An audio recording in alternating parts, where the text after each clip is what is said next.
Hello, everyone, and welcome to the Jeffrey Epstein Show. I'm your host, Bobbycapucci, and this is Daily Drop number 141. We have a new witness who has come forward, and he is saying that he witnessed Prince Andrew in the company of Virginia Roberts in the Virgin Islands, and not only were they in each other's company, but he saw the Prince of Punk Asses kiss Virginia Roberts as well as grope Virginia Roberts.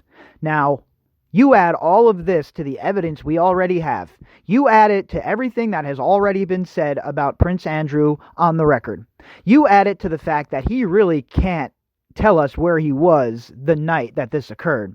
You add all of this up, and that is what you call credible evidence, folks. Credible evidence. So what we have here is another person coming forward corroborating what Virginia Roberts has said. Another person coming forward corroborating what the truth obviously is.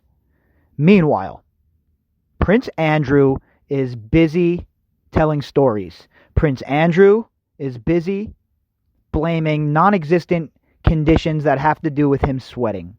Prince Andrew is such a slime ball, such a punk ass, that he is using his daughters as part of his alibi.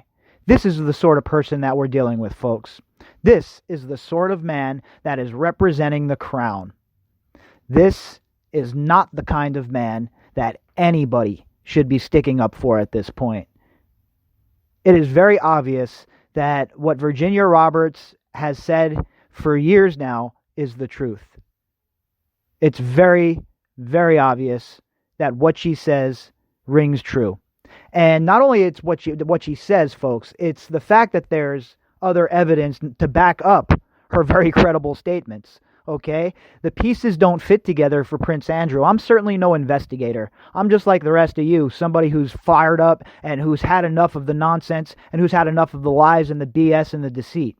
I'm just the same as you, so I'm certainly not going to sit here and act like I'm some sort of investigator from the FBI. But when you look at all of the evidence that we have had presented to us, everything that's out there for the public to see, there really is no avenue where Prince Andrew gets out of this, in my opinion. This guy is up to his neck in trouble here, especially when you have corroborating witnesses now coming out of the woodwork, people that saw him grope and kiss Virginia Roberts. Not only was he in her presence, but groping and kissing her, totally corroborating her story that she was trafficked to him. So again, if we believe Virginia Roberts about what she said about Andrew, then why would we not believe her about the rest of these slime balls? Why would we not believe her about Glenn Dubin? Why would we not believe her about Bill Richardson or George Mitchell or any of these other scumbags? Well, I have news for you. With each passing day, with each day that passes, with more information that comes out, and the more we hear from these survivors, the more the picture becomes clear what was occurring. The more it is clear that all of these allegations are absolutely 100% true. The question is, when is the media going to dive into this? When is the legacy media really going to rip into this and rip it open? I don't think they're ever going to do it. I think they have too much to lose. When you have such high power players such as George Stephanopoulos, who's entrenched in the media, and those are all of his buddies, well, it's not going to look good on ABC or George Stephanopoulos when the whole entire world knows that he was hanging out with Epstein after his conviction, and that's not something that everybody knows. Right? That's something that you only know if you get down into the weeds of the case and you start really looking at things. It's not something you see on TV, but it should be. Everybody that was hanging out with this guy should be on TV and broadcast and talked about, and the question should be asked, why were you hanging out with this convicted sex offender after he was already convicted and served, well, if you want to call it jail time, served jail time for his crimes? Why would you, as a member of the upper crust of society, the elite, or some business, mogul, why would you spend your time with somebody like this? Those are the questions that need to be asked. And that's what we're doing here on the podcast. And that's what other content creators are doing, like over at, the Prince and the Perv. These people, the gals over there, they're asking the same kind of questions, folks. Everybody, all of you are asking these questions. Why is the legacy media not asking them? That is what I would like to know. All right, so let's jump into this article. This article is from The Sun, And the headline, Royal Crisis, Witness claims he saw Prince Andrew kiss and grope Virginia Roberts on Jeffrey Epstein's pedo island. Steve Scully, 70, says he saw Prince Andrew kissing Virginia Roberts and grabbing her bottom on pedophile Jeffrey Epstein's Caribbean island home. All right, so first thing I take away from this, it's not some anonymous source, right? It's not an anonymous source. This man is willing to go on the record, and he's willing to speak with his identity known to the public. So I'm guessing that this man is, ready to come forward with his story. And usually when people are using their own name, a lot of times it's, considered more credible, obviously, because then people can vet the source. But sometimes it's people that are looking for attention. So I'm not saying that's what this man is doing. But my question is, why didn't he come forward before? What has taken so long? And again, for those of you who are just joining us, I don't read the articles on the Daily Drop before I read them with you. That way that my reaction is more visceral. I don't want to have some predetermined, nonsense line prepared for you when we do the Daily Drop here. I want to just make sure we read it and I respond as I'm reading it with you. That way it's more authentic, right? So I haven't read this article yet. Maybe it'll answer that question. Let's see. Scully, the tycoon's former phone and internet specialist, said Andrew was with a young bikini-clad blonde by a pool on Little St. James. He said he later spoke to Andrew when he encountered the pair holding hands on a pathway. Yo, this is damning stuff, folks. This is damning stuff. I hope Jeffrey Berman's listening. And while I want to put this guy through the ringer for not coming forward earlier, I don't want to discourage anybody who might come forward in the future, right? So better late than never, I guess. I mean, obviously, if you should come forward if you have this information right away, but at least he's coming forward now. And this is damning stuff. If this is real, if this is a true account of what he saw, and he's willing to, go under oath and talk about this is damning for the Prince of Punk asses. He's in big trouble, folks. Steve recalled, I said, Your Highness? And he said, No, it's Andrew. I said, I'm sorry, I really didn't know how to address you. He is convinced the young woman was Virginia, who has claimed she was forced to take part in an orgy with the Duke of York on the tropical estate. Steve is the first witness to come forward to say they saw Andrew with Virginia on the island. Now, we have the witnesses that have come forward that said they saw her with him in the club Tramp in England, and we have the pilot saying that they were together on the plane, and we know that there's a ton more that are going to come forward now, and I think this might be the floodgates, right? And I know people will talk about the NDAs and all of that stuff, but when it comes to criminal stuff like this, there has to be a way for that to be not binding, right? So I think there's going to be a way around that, and I think you're going to see a floodgate of people start talking about what's going on here. These crimes are so heinous, and nobody wants to be caught up with this, and nobody wants their name associated as an enabler at this point.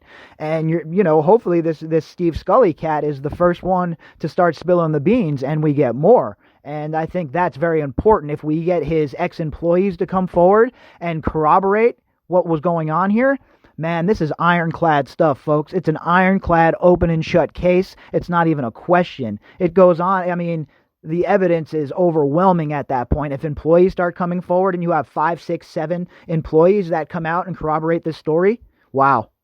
Andrew's looking at some big trouble here, in my opinion, folks. Prince Andrew, the Prince of Punk asses, has emphatically denied a relationship with Miss Roberts and has said he cannot recall a 2001 picture of them together.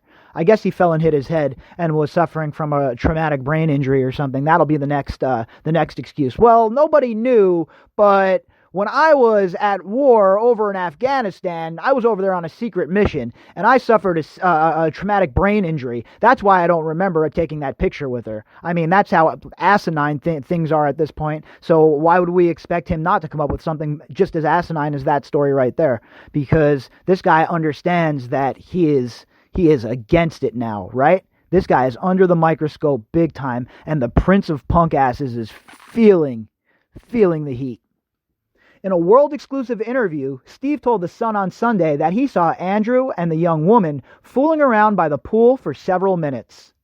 Steve, 70, said he was grabbing her behind and stuff like that. They were kissing. He was grinding against her and groping her. It's abhorrent. And there's, right as you're reading it, and I hope, like always, you click on the article and check out the article and follow the links on there, the hyperlinks, and look at the pictures. There's a picture of this disgusting bastard, the Prince of Punk Asses, with his arm around Virginia Roberts with this big goofy-ass smile on his face with the disgustoid Ghislaine Maxwell in the background. Everyone's having a good old time, but meanwhile, Prince Andrew, the Prince of Punk Asses, doesn't remember the picture being taken, doesn't remember ever meeting her. Come on, give me a break. Nobody is buying that. Steve, who had been summoned to fix a phone jack, continued, they were initially lying on lounge chairs by the pool. When they stood up, they were in between the chairs. She wasn't resisting in any manner whatsoever. The look on Andrew's face was excitement. Of course she wasn't resisting. She was being trafficked to this guy. She was completely being trafficked to this guy by Jeffrey Epstein, and she was groomed for this purpose. That's what these sick bastards do. And Prince Andrew knew the score. He knew what was up. He might not have known, all the details, but he was complicit. He knew what was up. He was a grown-ass man. He's the Prince of England. Why are you going to this island with this sick bastard? Why are you down here getting massages? Why are you down here cavorting with girls you have no idea who they are, where they're from, what their ages are, when you're the Prince of England? Literally, folks, the Prince of England, you can do whatever you want. Associate with whoever you want to associate with. And this man chose to associate with people like Jeffrey Epstein and others like him, like Nygaard. So, this guy's excuses, they don't cut the mustard. They were bumping and grinding and fooling around for 5, 6, 7 minutes, and then they laid down on the lounge chairs and continued. When he later bumped into the pair, Steve said that he introduced himself. I said, I'm Steve the phone guy. He said, all right, Steve the phone guy, I saw you earlier. It's certainly a lovely place to work, isn't it? This is the kind of conversation that Prince Andrew, the Prince of Punk Asses, was having with the staff on the island. This is why it's so crucial that the staff comes forward. I implore the staff to come forward. If any of them happen by chance to be listening to this podcast, you have to come forward. You have to leak this information. You have to find somebody you trust to get the information out there. Whatever the vehicle is, this information must come forward. You have to come forward. She was so young. This is where it struck me as how young the girl was, because she stood like a kid who would stand behind a parent. Oh, this is disgusting, folks. This makes me very uncomfortable to read. And again, it makes me say, what took Steve so long to come forward and report this and come out with this? Or has he reported it to somebody and nobody did anything about it, which is quite possible. We've seen the authorities ignore reports numerous times in this case. They did it to Maria Farmer. They walked off together, and I went the other way. It was so obvious she was so young, and she never said a word. I thought she looked particularly young, and it bothered me. I thought that it wasn't appropriate. Did it bother you enough to report it, Mr. Scully? Come on, bud. There is no suggestion that what Steve saw appeared non-consensual to him. Well, if she's being trafficked, that alone right there makes it non-consensual. She didn't choose to be trafficked, okay? She was coerced into that. She was groomed for that. These bastards are very smooth at what they do. They know exactly what they're doing. And the psychology behind it proves that this occurs. So it wasn't that it was non-consensual, all right? It was that she was being trafficked, folks. Don't let the language here fool you, okay? And act like she was into it or something like that, because that's abhorrent.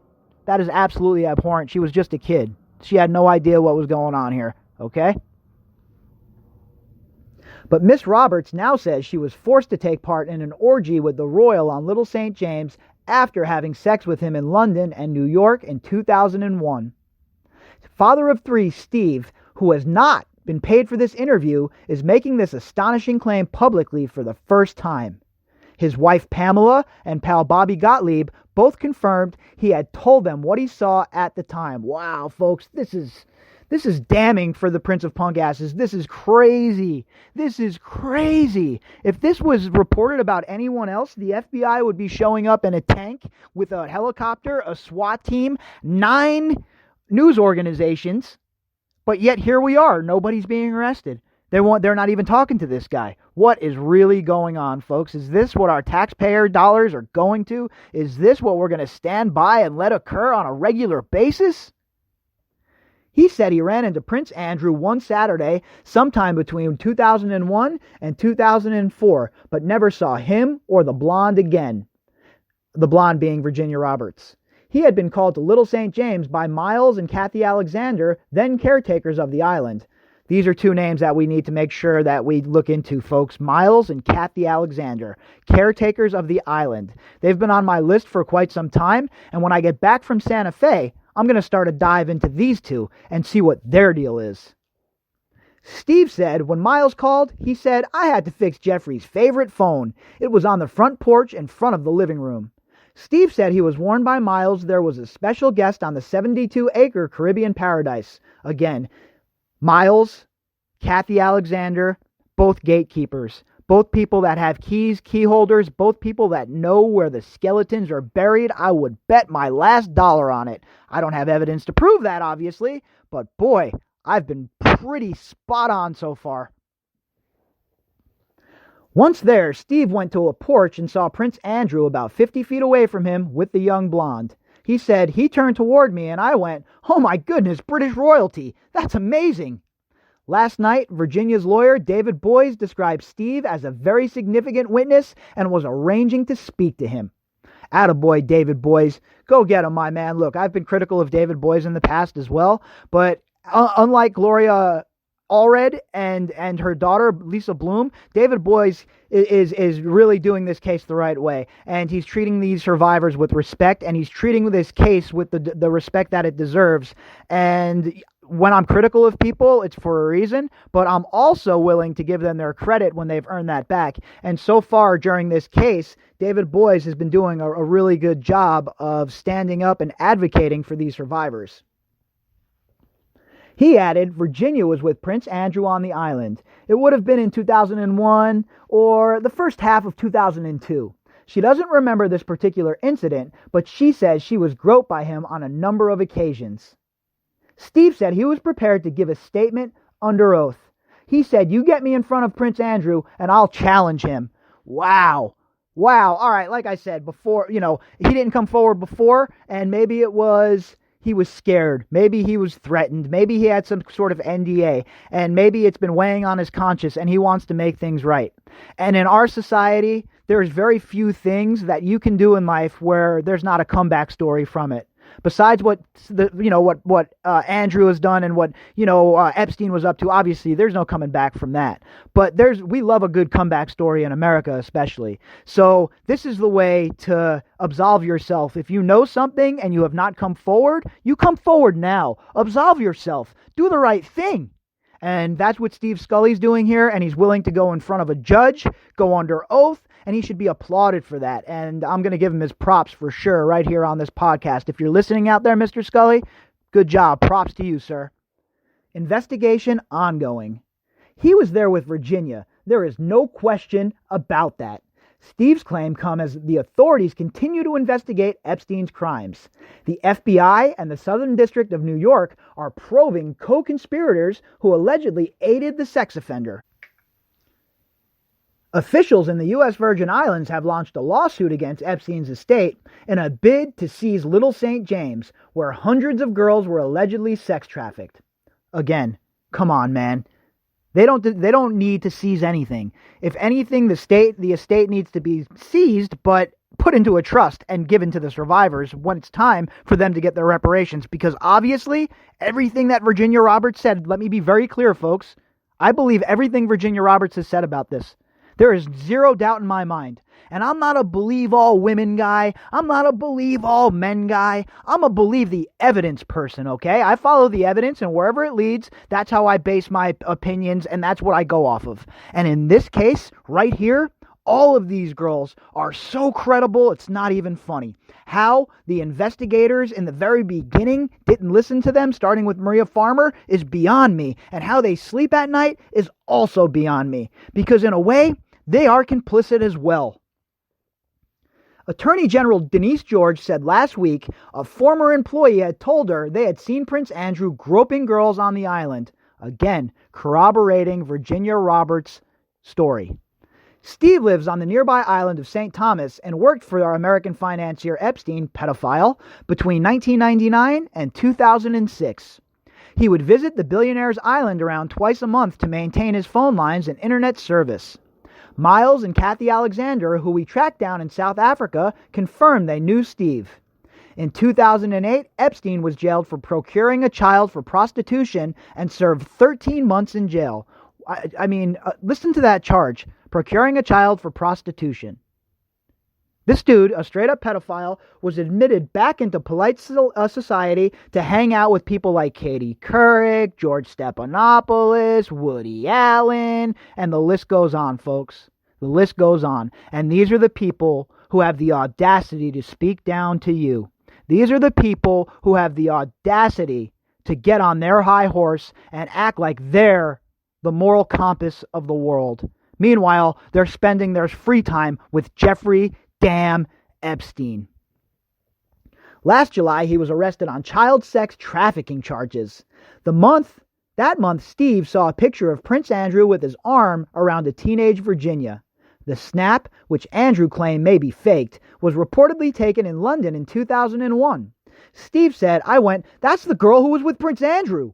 Epstein, 66, killed himself in jail last August before any trial, allegedly. Steve said he was interviewed by the FBI shortly before and after Epstein's death, but did not mention seeing Prince Andrew. Why? I wonder why. Maybe the questions weren't concocted that way. Maybe they weren't directed that way, but man, I'm glad he's coming out now. I am glad he is coming out now. The Royal 60 has denied any sexual activity took place between himself and Virginia. Buckingham Palace declined to comment. Previously, it is said, it is emphatically denied the Duke of York had any form of sexual contact or relationship with Virginia Roberts. Any claim to the contrary is false and without foundation. And then, like I said, folks, make sure you come to the article and click on the link in the description, or just go to the Sun yourself and look at the article. There's a bunch of pictures there, and there's some links so you can follow some some other parts of the story, etc., etc. And it's always good to go and check out the article anyway, because guess what? You can't believe what anybody tells you these days, right? You always go and double check. Make sure that, I always double check everything at this point, and I like to read, so I read every damn article I can get my hands on. That's why when you folks send me articles, I love it. Even if I haven't responded back and you've sent me articles, believe me, I'm trying to read them, and I'm trying to answer all of these emails. There's just a whole lot of them, a whole lot, so it takes me time to go through them. And if I've missed your email, it's certainly not on purpose. So send me another one, and it'll go back to the top of the pile, and I'll try and get to it for sure. The next couple of days are going to be very hectic for me. I'm leaving on Tuesday for Santa Fe, and leading up to that, I have a bunch of stuff to get ready in, the real world, get my house prepared, etc., etc. And I still have a bunch of research that I'm doing. So, it's a long journey, folks. It's a long journey and a big time commitment. But here we are. We're right in the middle of it, and we have people coming forward now corroborating the story.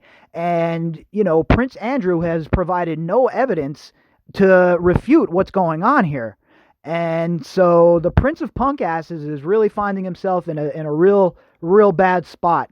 And I've said it, I'm on record saying it, that by the end of this year, I expect there to be a lot of movement in this case, starting within the next, 6 months. I truly believe that we're going to see people arrested over this case. I think that the public outcry is so extreme. The public outcry is so extreme at this point that they cannot ignore it. They cannot ignore it. And, when we see stuff like this with the Prince of Punk Asses getting himself in a jam like this, that things are moving in the right direction. And I just hope the American legacy media gets on board and they go as hard after this story in America, no matter who it is, folks. I do not care what party they're from, what they've accomplished in life, what charity they've donated to, how many trees they've planted. I don't care about any of that. If they are involved in this case and there is evidence proving that they're involved in this case, boy, oh boy, they need to be called out on the carpet and they need to answer questions. Nobody, and I mean nobody, including the Prince of England, is above the law. All right, folks. If you'd like to contact me, you can do that at bobbycapucci@protonmail.com. That's BOBBYCAPUCCI@protonmail.com. And if you enjoy our work and you want to help support what we got going on here on the podcast, you can click on the GoFundMe link inside of the description box. I'm also going to be making a Patreon account. I've had a few people ask me if I'd make one of those, so what the heck, right? I'll be making one of those as well, and whatever's whatever. Honestly, you folks tuning in and sharing the podcast is plenty for me. I never expected to be close to 400,000 downloads when this podcast started. You know, I'm just here because I'm as agitated as the rest of you, and I happen to have the time right now and a very supportive, I can't stress this enough, folks, a very supportive significant other who is letting me chase my dreams and my goals of, being, involved in broadcast. I've always been, involved in one way or another, but I've never had the time to really do it. I've never really had the time to consistently be on the air like I am right now. And it's because of her that I'm able to do that. So look, I'm going to be here until this case ends, until we get to where we're going, until we push this ball over the goal line. You can count on the Jeffrey Epstein show to have at the very least one episode per day. All right, everybody. I hope you all have an amazing Saturday night. If you're watching the fight, it's going to be an exciting one. The heavyweight championship of the world is on the line. We have Deontay Wilder against Tyson Fury, a rematch from an absolute classic the first time around, and I am absolutely pumped to go over to my parents' house, plop my ass down in front of my father's 83-inch TV, and watch two men stand in the middle of a ring and have a punch fight. I hope that all of you, if you're going out tonight and you're having drinks and you're partying, watching the fights, whatever it may be, please be responsible. Do not drink and drive. I will see you all. I guess not see you. I will talk to you all in the morning. All right, everybody, enjoy your night.